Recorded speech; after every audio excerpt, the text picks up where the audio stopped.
আসসালামু আলাইকুম প্রিয় ভাই বোনেরা, কেমন আছো?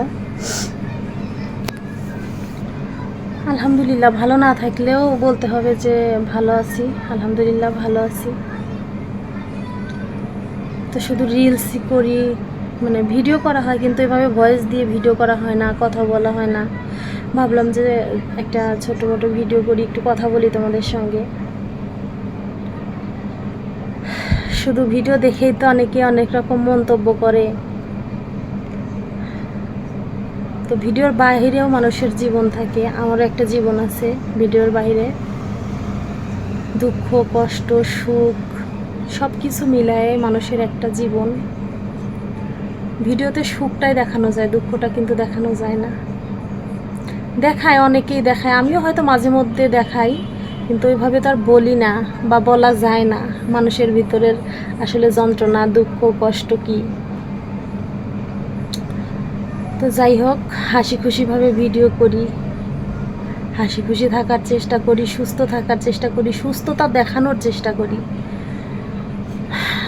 তার মানে এই কথাটা বলার কারণ, গত 2 মাস হবে হয়তো, গত 2 মাস হলো আমি এত পরিমাণে অসুস্থ, এত পরিমাণে অসুস্থ, বিশ্বাস করো যে উঠে দাঁড়ানোর মতো অবস্থা আমি থাকি না। উঠে যে দাঁড়াবো সেই অবস্থায় আমি থাকি না, কিন্তু আমি ভিডিও করি, রিলস বানাই। কেন জানো? যেটা বলতেছিলাম, যে এত অসুস্থ থাকার পরেও ভিডিও দেওয়ার উদ্দেশ্য কি জানো? যে হয়তো বা কোনো না কোনো ভিডিওর মাধ্যম দিয়েই পরিচিতিটা সৃষ্টি হবে, মানে তৈরি হবে, আর তখন আমার ইনকামটা তৈরি হবে। আমার না বড্ড আশা যে আমার এই ফেসবুক পেজ থেকে ইনকাম হোক, আমি নিজে কিছু ইনকাম করি, আমি নিজের কিছু করার চেষ্টা করি। স্বামী, ভাই, বাবা কারোর উপরে যেন ভরসা করে বাঁচতে না হয়। কেননা দেখো, পৃথিবীর মানুষগুলোই এরকম, সবাই যারা মানে টাকার মানুষ হয়ে যায়, যখন মানুষের টাকা হয় বা যাদের টাকা আছে, তারা কিন্তু আপনজনকেও ভুলে যায়। আপন আপন বলে কিছু থাকে না, সেটা স্বামী হোক, বাবা হোক, ভাই হোক, বোন হোক, যেই হোক না কেন। তো বোনের ক্ষেত্রে একটু আলাদা, বোনরা বোনকে কখনো ভুলতে পারে না, বোনের সঙ্গ সারা জীবনই রাখে। বোন হাতে গোনা 2-4টা বোন হয়তো আলাদা হয়, ম্যাক্সিমাম বোনদেরই দেখি যে অন্যরকম সম্পর্ক থাকে।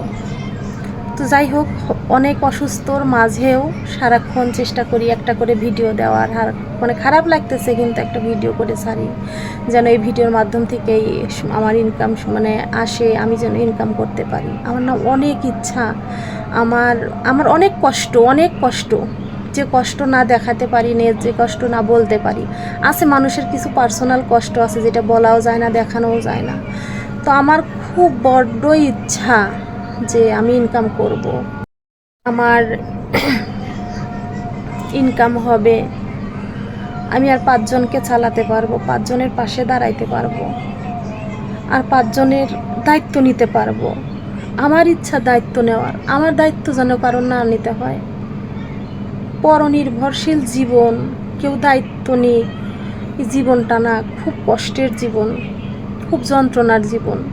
কারণ যারা দায়িত্ব নেয়, যারা সাহায্য করে, তারা লাথি মারতে মানে দুবার ভাবে না, আঘাত দিতেও দুবার ভাবে না।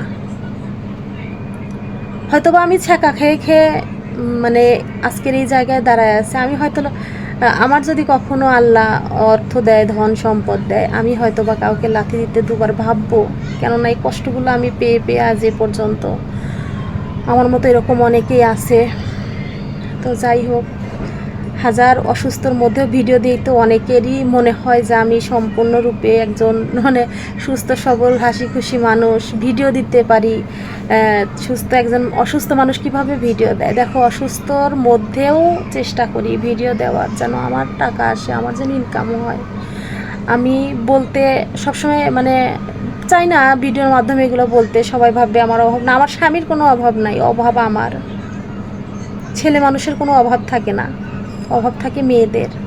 কেননা একটা মেয়ে মনে প্রাণে চায় বাবা মা, ভাই হোক বোন হোক, সবার পাশে দাঁড়াতে, আপনজনের পাশে দাঁড়াতে, বা নিজের সন্তান নিয়ে সে নিজে ভালো থাকবে সেটা। তো আমিও ঠিক সেই রকমই চাই, সবার পাশেও দাঁড়াবো, নিজের দুটা বাচ্চা নিয়েও নিজের মতো করে ভালো থাকবো, নিজের স্বামীর পাশে দাঁড়াবো।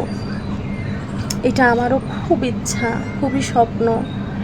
অনেক কষ্ট করে অনেক আশা নিয়ে এই মানে ফেসবুকে জার্নি শুরু করছি। জানি না এর ইতি কোথায় ঘটবে, মানে কবে শেষ হবে এই জার্নিটা, কোনো দিন সফলতা পাবো কি না। তবে আশায় থাকি, মানুষের তো আশা করতে পয়সা লাগে না, স্বপ্ন দেখতেও পয়সা লাগে না, এ কারণে স্বপ্ন দেখার উপরেই আছি। ওই যে বললাম না, দাঁড়ানোর মতো শক্তি আমার শরীরে থাকে না, কিন্তু আমি তবুও ভিডিও করি। আমি সারা দিন না খেয়ে শুয়ে থাকি, কোনো রকম উঠে কি মানে কোনো রকম বাচ্চাদের মুখে দুটো ভাত তুলে দেওয়ার জন্য কোনো রকমে রান্না করে এসে শুয়ে পড়ি, নিজে খাই না, কিন্তু ভিডিও করে ঠিকই হেসে হেসে বিলাসিতায়, উচ্চ বিলাসিতায় দেখাই যে ভিডিওতে যে আমি অনেক ভালো আছি, অনেক সুস্থ আছি, কিন্তু আমি একদমই ভালো নাই, একদমই সুস্থ না। আমি একজন ডিপ্রেশনের রুগী, আমি একজন মানসিক রুগী। তো যাই হোক, এগুলো বলা মিডিয়াতেও খারাপ জিনিস আমি জানি, তবুও বললাম। খুবই খারাপ জেনেও বললাম, তো সবাই ক্ষমা করে দিও যদি ভুল কিছু বলে থাকি। আর কেউ খারাপ কমেন্ট করো না, ভালো না লাগলে দেখো না ভিডিও আমার, কিন্তু খারাপ কমেন্ট করো না। আর দোয়া করো আমি যেন আগের মতো সুস্থ হতে পারি, আগের জীবন, গত 2-3 মাস আগে যে জীবন ছিল সেই জীবনটা যেন আবার ফিরে পাই আমি, সেই জীবনে যেন আমি আবার চলে যেতে পারি। ভালো থাকো, আল্লাহ হাফেজ।